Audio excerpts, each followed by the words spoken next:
ನೋಡಿ, ಯತ್ನಾಳ್ ಅವ್ರಿಗೆ ಅವ್ರ ಪಕ್ಷದಿಂದ ಉಚ್ಚಾಟನೆ ಎದಕ್ಕೆ ಮಾಡಿದ್ರು?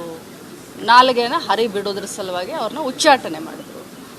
ಅವರು ಬಹಳಷ್ಟು ಗೌರವಾನ್ವಿತರು, ನಮ್ಮ ಸಮಾಜದ ಹಿರಿಯರು ಅಂತ ಹೇಳಿ ನಾವು ಕೂಡ ಅವ್ರಿಗೆ ನಮ್ಮ ಚೌಕಟ್ಟಿನಲ್ಲಿ ನಾವು ಇರ್ತೀವಿ.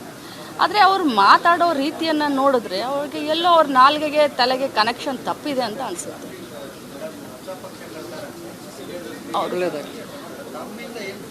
ಅವ್ರಿಗೆ ಒಳ್ಳೇದಾಗಲಿ, ಭಗವಂತನ ಆಶೀರ್ವಾದ ಅವ್ರಿಗಿರಲಿ, ಆದಷ್ಟು ಬೇಗ ಅವ್ರ ಹೊಸ ಪಕ್ಷವನ್ನು ಕಟ್ಟಿ ರಾಜ್ಯದಲ್ಲಿ ಸಂಘಟನೆ ಮಾಡಲಿ ಅಂತ ನಾನು ಬಯಸ್ತೀನಿ.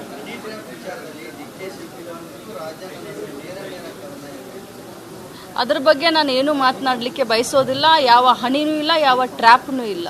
ಅವ್ರಿಗಾಗಲೇ ಪರಮೇಶ್ವರ್ ಸರ್ಗೆ ದೂರನ್ನ ಕೊಟ್ಟಿದ್ದಾರೆ. ಸತ್ಯಾಸತ್ಯತೆ ಹೊರಗಡೆ ಬರಬೇಕು. ಸದನದಲ್ಲಿ ಮಾತಾಡಿದ್ದಾರೆ ಅಂತಂದರೆ ಜವಾಬ್ದಾರಿಯಿಂದ ಮಾತಾಡಿದ್ದಾರೆ. ಅದೇನು ಸತ್ಯಾಸತ್ಯತೆ ಇದೆಯೋ ಅದು ಹೊರಗೆ ಬರಲಿ, ಆಮೇಲೆ ಅದಕ್ಕೆ ನಾನು ಉತ್ತರವನ್ನು ಕೊಡ್ತೀನಿ.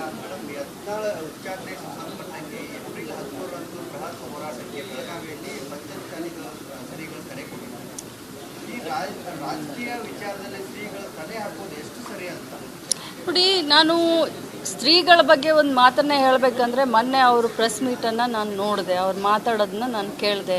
ಸುಮಾರು 80% BJPಯಲ್ಲಿ ಪಂಚಮಸಾಲಿಗಳು ಅಂತ ಮಾತಾಡಿದ್ರು. ಅದರಿಂದ ನನ್ನ ಮನಸ್ಸಿಗೆ ಬಹಳ ನೋವಾಗಿದೆ, ನಮ್ಮೆಲ್ಲರ ಮನಸ್ಸಿಗೆ ಬಹಳ ನೋವಾಗಿದೆ. ಯಾಕಂದರೆ ಪಂಚಮಸಾಲಿ ಹೋರಾಟದಲ್ಲಿ ಪಕ್ಷಾತೀತವಾಗಿ ಎಲ್ಲ ಪಕ್ಷದ ಮುಖಂಡರು ನಾವು ಭಾಗವಹಿಸಿದ್ವಿ. ಬಹಳಷ್ಟು ಜನ ಇವತ್ತು ನಮ್ಮ ಕಾಂಗ್ರೆಸ್ ಪಕ್ಷದಲ್ಲಿ ಲಿಂಗಾಯತರು ಆರಿಸಿ ಬರಲಿಕ್ಕೆ, ಬೇರೆಯವರು ಆರಿಸಿ ಬರಲಿಕ್ಕೆ, ರಿಸರ್ವ್ ಕಾನ್ಸ್ಟಿಟ್ಯೂನ್ಸಿನಲ್ಲಿ ಬೆಳಗಾಂದಲ್ಲೇ ಏನು 3 ರಿಸರ್ವ್ ಕಾನ್ಸ್ಟಿಟ್ಯೂನ್ಸಿ ಇದ್ದಾವೆ. 3 ರಿಸರ್ವ್ ಕಾನ್ಸ್ಟಿಟ್ಯೂನ್ಸಿನಲ್ಲಿ ನಮ್ಮ ಪಕ್ಷದ ಅಭ್ಯರ್ಥಿಗಳು 2ರಲ್ಲಿ ಗೆದ್ದು ಬರಲಿಕ್ಕೆ ಲಿಂಗಾಯತರು ಮತ್ತು ಪಂಚಮಸಾಲಿಗಳು ಕಾರಣ ಅನ್ನೋದನ್ನು ನಾನು ಭಾಳ ಸ್ಪಷ್ಟವಾಗಿ ಹೇಳಲಿಕ್ಕೆ ಬಯಸ್ತೇನೆ.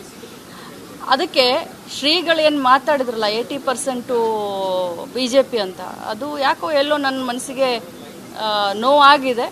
ಶ್ರೀಗಳು ಈ ರೀತಿ ಮಾತನಾಡಬಾರ್ದಾಗಿತ್ತು.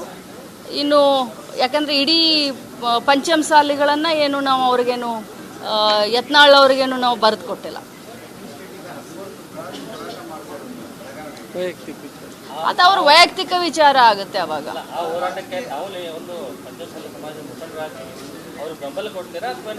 ಏನ್ರಿ, ನಾನು ಕಾಂಗ್ರೆಸ್ ಪಕ್ಷದವಳು, ಅವ್ರು BJP ಪಕ್ಷದವರು, ಎಲ್ಲಾದ್ರೂ ಆ ರೀತಿ ಮಾಡ್ಲಿಕ್ಕೆ ಸಾಧ್ಯ ಇದೆಯಾ? ಸಮಾಜ ಬೇರೆ, ಪಕ್ಷ ಬೇರೆ.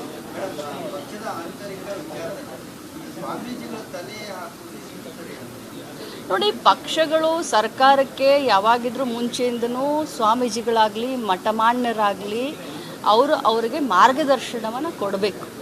ಎಲ್ಲಾದರೂ ಏನಾದರೂ ತಪ್ಪಿದ್ರೆ ಇದನ್ನು ಮಾಡಿದ್ರೆ, ಆದರೆ ಎಲ್ಲ ಕಡೆ ಒಂದು ಇತಿ ಮಿತಿ ಅಂತ ಇರಬೇಕು. ಅದು ಅತಿ ಆಗಬಾರ್ದು.